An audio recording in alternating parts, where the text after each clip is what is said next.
Sí, alguna cosilla. Tira fuerte, que no te... Ponte aquí y tira fuerte. Mirad,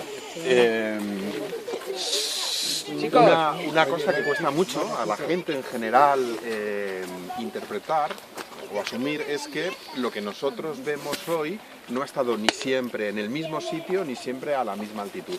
Es decir, que este espacio que veis rocoso se ha movido más allá de que la configuración que tiene el relieve, de la forma que tiene el relieve, sea completamente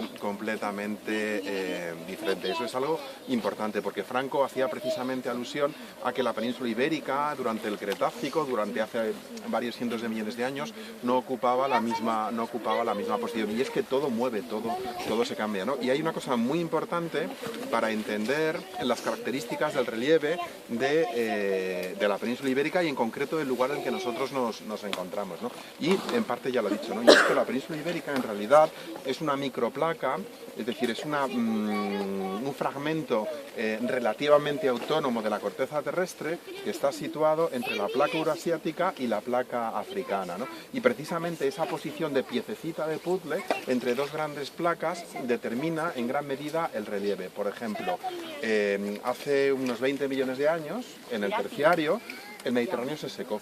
¿Y por qué se secó? Primero porque el clima era cálido y porque el Mediterráneo compensa las pérdidas de agua por evaporación con una corriente de compensación que proviene directamente del Atlántico, ¿no? Entonces se secó porque hubo un empuje hacia el norte de la placa africana y el estrecho de Gibraltar quedó completamente aislado. Los aportes de los ríos del Terciario no eran suficientes para compensar las pérdidas de agua del paleomediterráneo. Entonces, por eso, por ejemplo, el Mediterráneo lo que tiene en su fondo no es basalto, bueno, tiene basalto, pero encima tiene una capa de anhidrita brutal, una capa de sal tremenda, como una salina, como los yesos. Porque el clima del Terciario, es decir, el clima que existió hasta hace 2 millones de años, hasta el inicio del Cuaternario, era fundamentalmente cálido. Eso que veis ahí, esa llanura que veis ahí, que sería el techo de esa gran cuenca a la que antes Franco hacía referencia y que se prolonga hasta los montes de Toledo, hasta el campo de Arañuelo por un lado y hasta la Sierra de Altomira por otro, es decir, la cuenca de Madrid, un territorio tremendamente llano, hasta que se formó este relieve que ya os lo explicarán. Si os fijáis en las piedras, podéis ver dos rasgos que lo que hacen es manifestar la evolución del clima, de cómo ha cambiado el clima desde que eso se depositó hace más de 2 millones de años, en un periodo que se llama Plio Villafranquiense, da igual, hace 2 millones de años, un poquito más, hasta el Cuaternario reciente. ¿Por qué? Porque el material, las piedras, tienen evidencias de su génesis en un clima de tipo tropical. Son suelos formados en unas condiciones climáticas de tipo tropical, pero a veces, si os fijáis, los clastos, las piedras de la raña, que son las cuarcitas que bajan de ahí arriba, están partidas, y están partidas por un proceso que se llama crioclastia, es decir, el agua entra en grietas de la piedra, se congela y las piedras estallan directamente. Bueno, pues eso ocurrió durante un periodo que comienza y en el que estamos hace 2 millones de años y que en términos climáticos se caracteriza por la pérdida del atemperamiento subtropical del Terciario y los climas fríos del Cuaternario.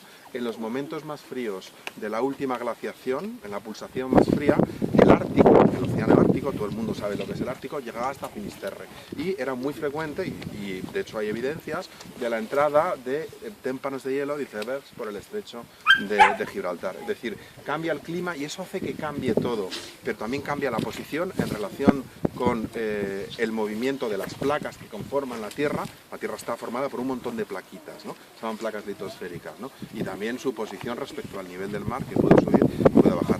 Y una cuestión, para no aburriros mucho, estos son calizas. Aquí hay materiales terciarios de diverso tipo, hay yesos para allá, hay raña, etcétera, etcétera. Un poco más para allá hay pizarra.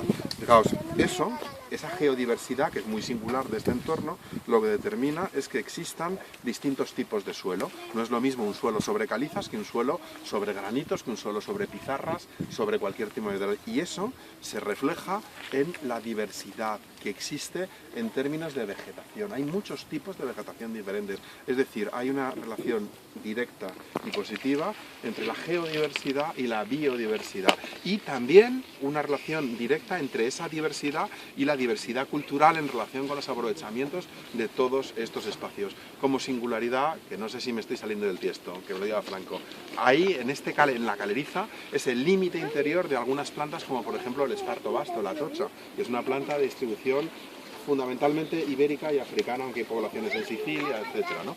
Todo tiene que ver con el relieve, con los contrastes de tipos de rocas, litológicos, etcétera, ¿no? Y ya está.